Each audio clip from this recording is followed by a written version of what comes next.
Hi YouTube, and this is JTrain997, and I'm back this time with my review of the DC Universe Classic Series 14, the Walmart exclusive series, and we're back this time with a review of Gold. Gold is the second figure we're getting towards completing the team of the Metal Men. We got Iron in a previous wave, and we're getting 10 in Series 16.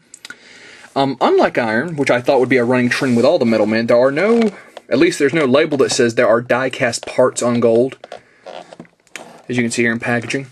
You can see his button down there. He comes with two little attachments to make it look like his arms are morphing into like an axe and a buzzsaw.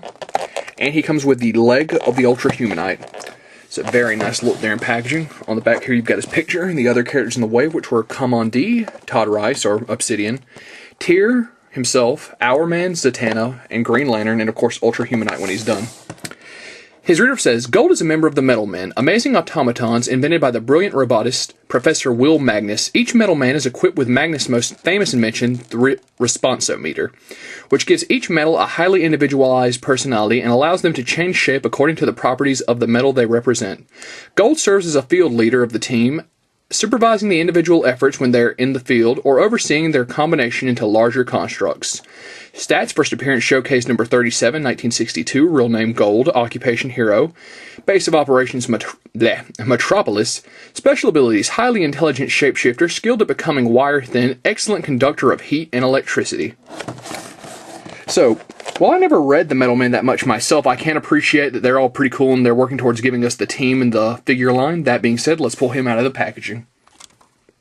And here we have Gold out of packaging. Now I'm real quick. Here's his button. Once again, not my bag, but oh well. And the leg of the Ultra Humanite. It's going to look awesome once he's finished. Now, on to Gold. Gold's arm attachments don't stay on as well as I would like them to. You can snap them on, but sometimes you really got to put a lot of force on there to get them to stay. It seems like more so with the saw blade and the actual axe. Also, I thought the saw would spin. It doesn't. That's not a loss, seeing as I'm not going to play with it, but oh well. Some very nice detail on the saw. Of course, the axe, also very nice. They did reuse these two as energy constructs in the Toys R Us exclusive Hal Jordan vs. Sinestro pack. You can see the rivets in there, so all in all, some really nice detail on them. I just wish they'd stayed on a little bit better. You can see they left the main flap on Gold unattached from any lower part, I guess, to leave his abdomen articulation open. But this flap staying up just looks weird to me. I mean, he's supposed to be metal, and he looks like he's got a freaking giant tie or bib on. So I'm really feeling the loss on that. However, the detail on Gold is very nice. They've definitely got a nice paint job on him. He's got his chemical symbol. He's got the beady red eyes. All the rivets look nice. So as far as detail, with the exception of this flap, that was kind of a letdown. He is a solid figure. The articulation, however, is a very mixed bag with this guy. You've got stuff like his legs, which are pretty solid, but then you get down to his ankles, which can barely move at all without some excessive force. His arms are also very stiff, but his torso, he's just all over the place. It's way too loose. So I can't understand what happened to make a guy so stiff in some places and so loose in others, which is unfortunate. Stand up.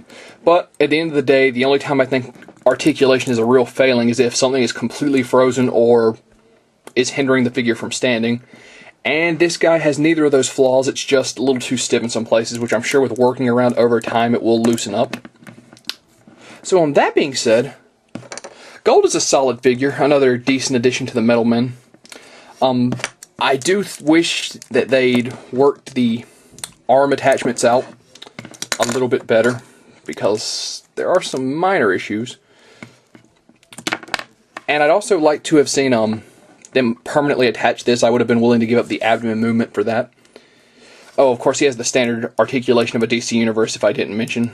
Full 360 at the head, up and down.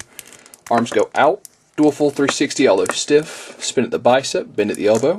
Spins at the wrist. Turns at the waist. A little too loose there for my taste. Legs go forward, back, out. Spin at the quadricep, bend at the knee. and have a very stiff ankle joint. Sorry, just wanted to make sure I threw that in there. So once again, gold is, of course, from the Walmart exclusive wave, so at Walmart they're costing you around 15 bucks. Gold is a solid figure in my book, but if you're not one of those people who, like me, and want to get every figure, or you're not a Metal Man fan and are purposely trying to get everyone to have the team complete, gold may be a skip. Little things make this figure a little irritating, but overall, he's still an alright figure. And that being said, this is JTrain997 saying I'll see you soon, YouTube.